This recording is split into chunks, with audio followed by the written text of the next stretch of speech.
See, Tarek, yeah, we want to resist the temptation of having you compare it to other great starts that you've seen, but just comment on how dominant that was and how different the way he set up. He started with the changeup. Yeah. No, he was outstanding. Obviously, not only with the execution and the pure dominance, but the ability to be creative and adjust to their aggressiveness. To stay in the moment, to give us 7 strong, series win, division opponent, all right-handed lineup. Tons of a great crowd. I mean, our crowd was incredible.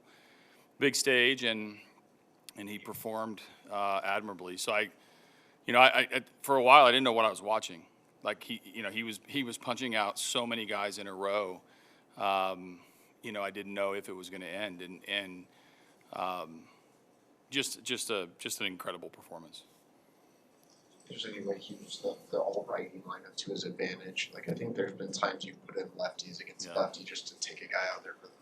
Yeah, it's hard. I mean, with him, when he gets sort of queued up on can move the ball glove side, he has the changeup. Today, I thought we saw some really good breaking balls, which he's going to be proud of because he's been working on trying to land that for a free strike.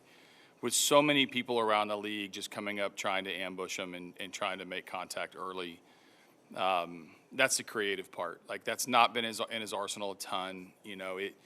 It's a fourth pitch, which is hard to go away from the elite side of his stuff.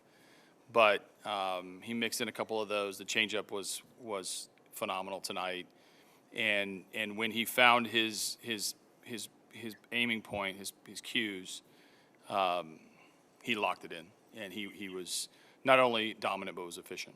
He was getting swing and miss stuff with all of his pitches tonight. Is that going to make it easier or harder going forward in game plan, considering he has so many plus pitches to go with? Yeah, I mean, no, he's not a secret. I don't think anybody's on the other side saying tonight's the night we're going to make contact against him. I mean, he generally gets a lot of swing and miss, but he's in the strike zone, and so he creates pressure from the time that they have to game plan against him because he's going to be in the box. Like, he's going to be in the zone at them from the get-go. The at-bat only gets harder as it gets deeper, and he continues to stay aggressive. So that reports out long before the hardware, long before before people knew about him. He was trending that way. So whenever he pitches again, I think it's in Cleveland, they're going to know him, and they know they got their hands full, but they also know they're going to have to beat him in the strike zone. Kerry tried to lobby you to stay, or was that an automatic? Yeah, a little bit. I think he felt that same sensation that he's felt. He hadn't felt it in a while and had been cleared away from all that. And I think the surprise at second base with the way the ball kind of went around the corner, I think when Kerry hit it, he probably thought double and then saw that he could get it into a triple and felt that sensation. So we've got to get him checked out. But once I could, number one, it's a lot of different ways to score from third. Number two is sending him back out on defense would have been careless. So it was an easy decision, and now we hope for the best. You really can't ask for anything more out of a game. You had Scooble, you had great defense with the torque double play, home run by Green and Carpenter. Is that a vision, perfect ball game? Well, maybe a few more runs and a few less Buxton. Like that guy is locked in. I'm really glad the series is over with that guy. So, but yeah, of course, we had the middle of our order hit the ball out of the ballpark. We missed a couple opportunities where we could have stretched the lead a little bit. You have Tarek on the mound being completely dominant, handing the ball to Tommy and Will. If I could get that every time, I like our chances. You don't get hugged very often after a pitcher comes out of the game. Yeah. What's that bear hug feel like? Yeah. It's a lot. Yeah, no, it's a lot. I'll give it back to him, There's a lot of love for that guy because of everything he does when everybody expects it. It's one thing to do it when you have sort of that burst of performance, but everybody in the league expects this guy to be perfect. And, tonight there was a moment where you're like, this is getting pretty deep into the game, and he wasn't giving up any contact. So a lot of emotion on Sunday night, national stage, big series win for us. We continue to chip away at the calendar.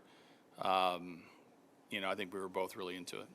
We know what your focus is always, but But We would have told you that going into July, you guys would have an 11.5 game lead in the division. Would you have been stunned at that, or? we listen, you know, for the 100th time, we are going to play our schedule, and I'm not trying to be boring. I'm not trying to be dismissive.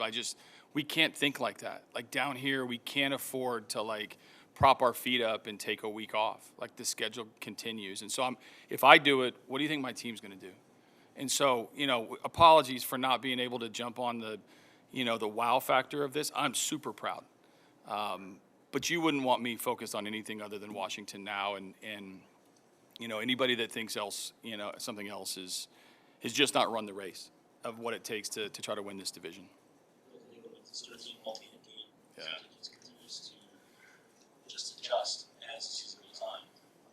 Yeah, he's been very stable. You know, he's prepared. He's stable.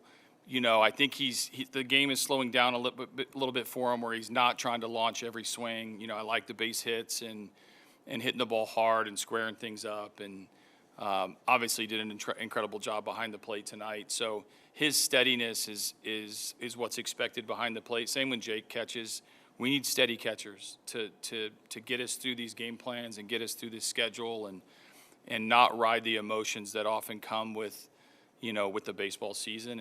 And Dylan's developing into, a real impact on a good team. It looks easy on TV, but the torque play, how good of a Incredible play. I'm glad you brought that up because that's not easy. You can practice it all you want, but, you know, full stands, Vader running inside the line like you're taught in the way.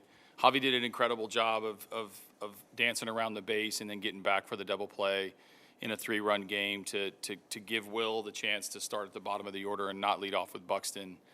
You know, that play's a plus play. And Torque hasn't often gotten a lot of love for his defense, and his work around the base has gotten better, and be able to deliver that play is key to this win.